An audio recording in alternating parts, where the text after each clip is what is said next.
Halo semuanya, berjumpa kembali dengan saya Linda, pendamping PKH Kecamatan Pasir Belengkong. Pada video kali ini saya akan memberikan contoh video simulasi modul 4 sesi 5, yaitu tentang pencegahan dan penanganan stunting melalui pemenuhan kesejahteraan bayi baru lahir dan ibu menyusui. Assalamualaikum warahmatullahi wabarakatuh. Selamat datang dan saya ucapkan terima kasih kepada ibu-ibu semua yang sudah hadir pada pertemuan kita kali ini. Pada pertemuan hari ini kita akan membahas modul 4 sesi 5, yaitu tentang pencegahan dan penanganan stunting melalui pemenuhan kesejahteraan bayi baru lahir dan ibu menyusui.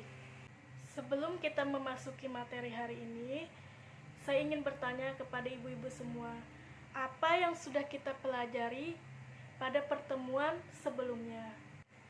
Silahkan Ibu Yanti. Bagus. Perawatan ibu hamil. Bu Rukayah?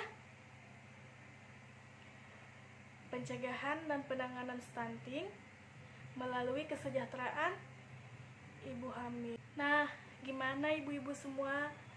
Apakah yang telah disebutkan tadi sudah diterapkan oleh ibu-ibu semua di rumah?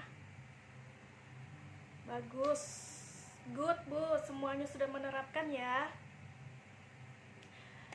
Terus diterapkan ya ibu-ibu, supaya apa? Supaya anak-anak kita tumbuh sehat, cerdas, dan bebas stunting. Ibu-ibu semua, tujuan pertemuan kita hari ini adalah bagaimana mencegah anak stunting dengan mendukung pemenuhan kesejahteraan bayi baru lahir dan ibu menyusui. Nah, sekarang saya akan membagi ibu-ibu semua ke dalam dua kelompok. Kelompok pertama bayi baru lahir, kelompok dua ibu menyusui.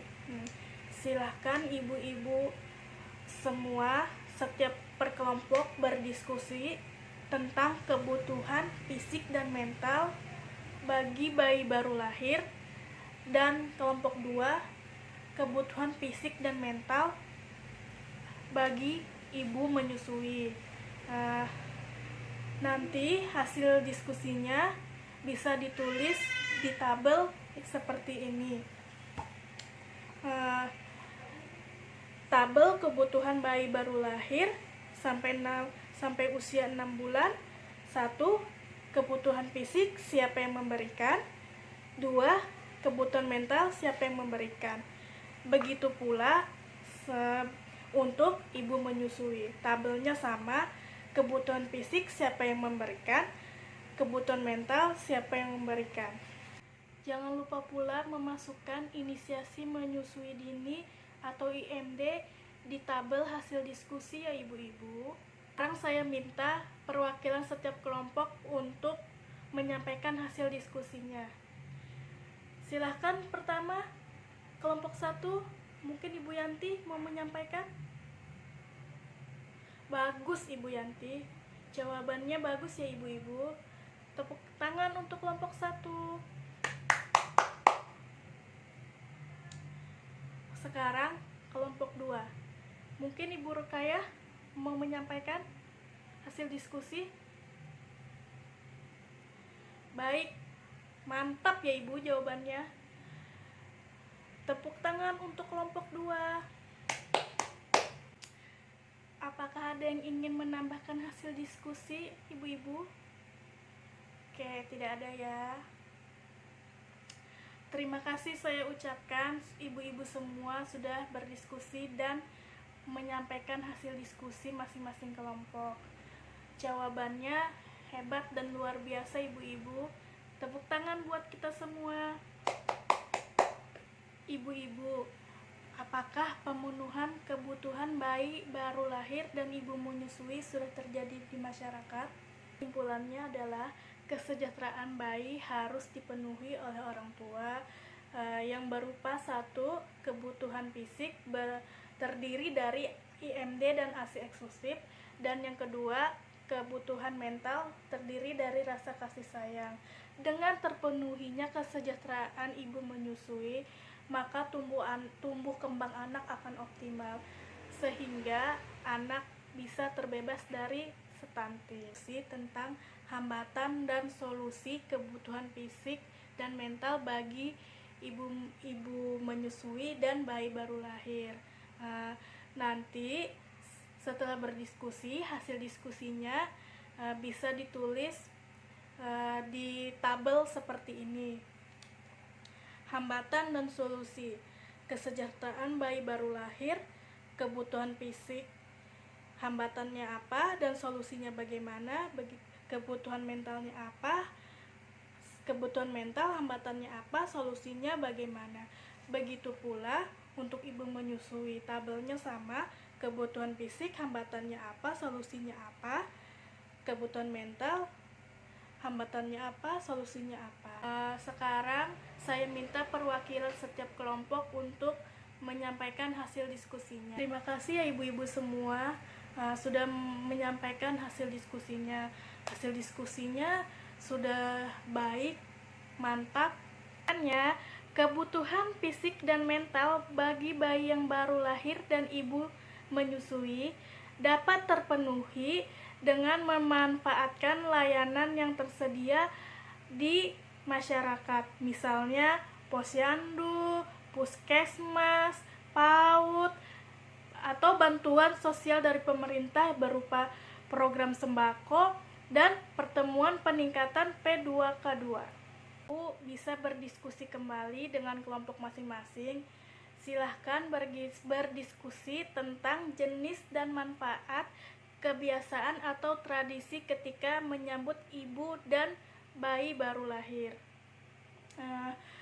Nanti setelah berdiskusi, silahkan perwakilan kelompoknya untuk menyampaikan hasil diskusi tersebut. Terima kasih ibu-ibu sudah berdiskusi dan menyampaikan hasil diskusinya.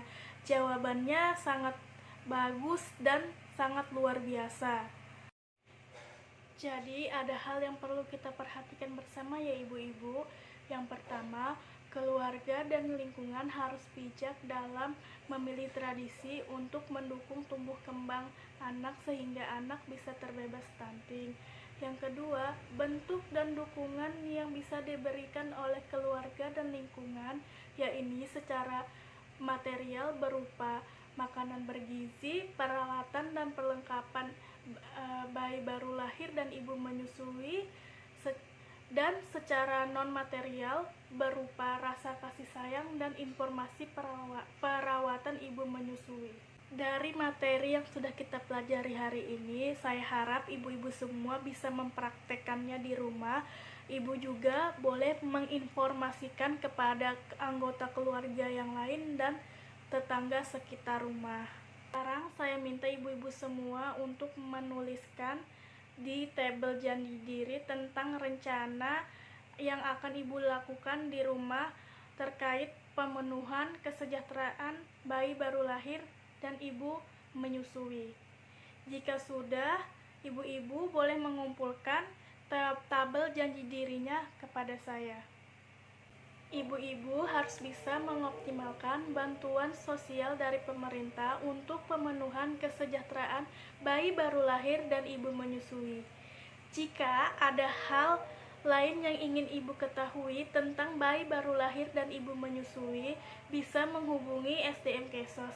Nantinya, SDM Kesos akan merujuk ke layanan atau fasilitas yang dibutuhkan ibu-ibu semua. Itulah materi yang bisa saya sampaikan pada hari ini.